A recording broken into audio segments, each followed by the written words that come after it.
JJ, how would you compare how you as a coach feel going into this opener this season compared to last season's opener?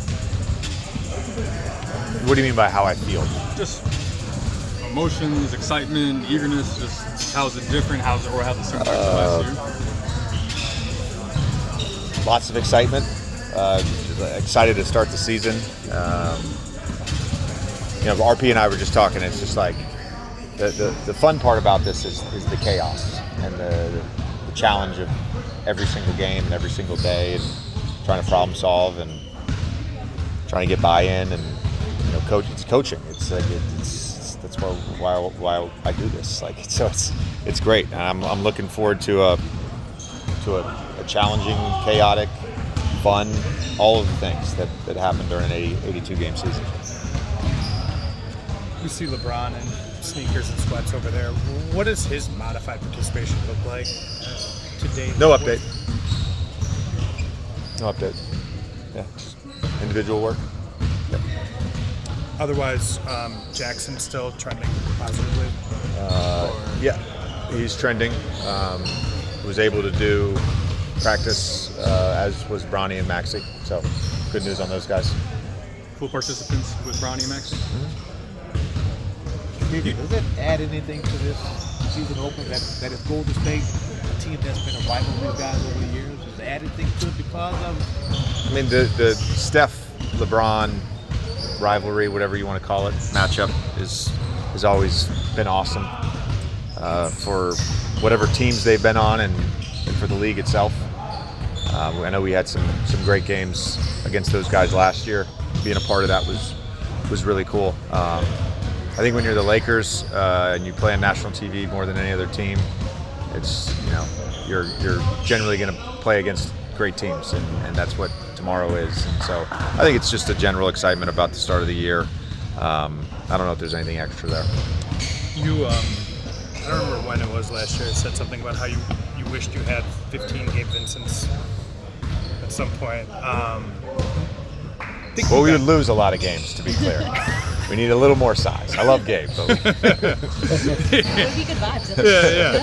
yeah. But like, what is it about him that you sort of wish everybody possessed? What qualities? I think everybody does possess those qualities. Otherwise, they wouldn't be a Laker. The difference is he's the most consistent in bringing those qualities every single day. What are the qualities? It's that simple. What are the qualities? Energy, positivity, enthusiasm, being a great teammate, being coachable, taking everything. He has the perfect balance of seriousness and playfulness. Like it's you want those guys in your building every day. Do you remember? You were very communicative with your players about decisions and things that you made. After he didn't play in the playoffs in Minnesota, what was that conversation like with Gabe? Do you remember? Talking Game about 4? you're talking about the second half? Yeah. Do you remember? Because I'm sure he's a prideful guy who wanted to be out there and stuff. Yeah. And what was that conversation like? Yeah, I spoke with Gabe and Vando and Jackson all within a couple hours of that game ending. To be honest with you, they all understood. Like to a man, they all said, "No, we understood what you were doing. You're trying to win a basketball game. It's not personal."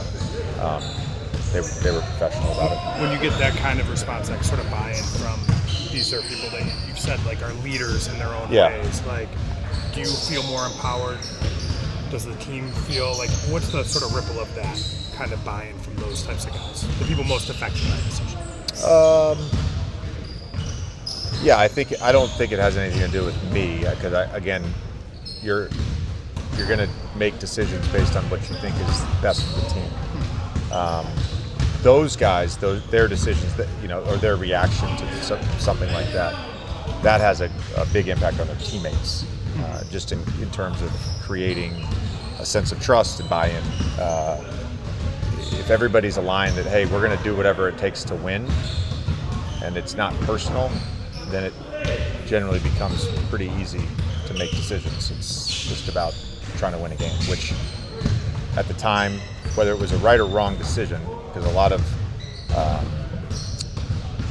of decisions that you make that have real consequences, they're only bad decisions if you don't get the results you want. Sure. Right? So you're making decisions based on what you think is the best option at the time.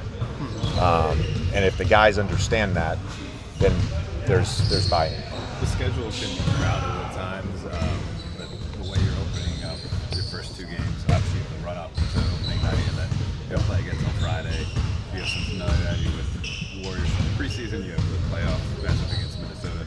Are you and your staff able to put in specific things for both of those games that maybe, when you're in a 3 and 4 stretch, Right. that you wouldn't be able to do? Yes, we are. And I think last year we used these 2 days between the end of preseason and the start of the regular season to prepare for Minnesota. And that's what these last 2 days were. Do you see any parallels between you guys and the Warriors? In terms of, having obviously the Steph LeBron things from the start, but being maybe trying to fight for the same turf in the crowded Western Conference? Everybody in the West is going to fight this year. There's a bunch of really good basketball teams. OKC is the defending champion. They have the same team. They're all young. They all probably got better. I think the parallel that I would say is that Steph LeBron thing. When you have those guys on your team, and we have Luka too, and they have Jimmy, who's a heralded playoff player. Like, you have those guys on your team, there's expectations and there's championship goals, and that's what you're playing for when you have those type of players. When you have a top 5 player on your team, that's the goal. Yeah. Thanks, Coach. All right, thanks guys.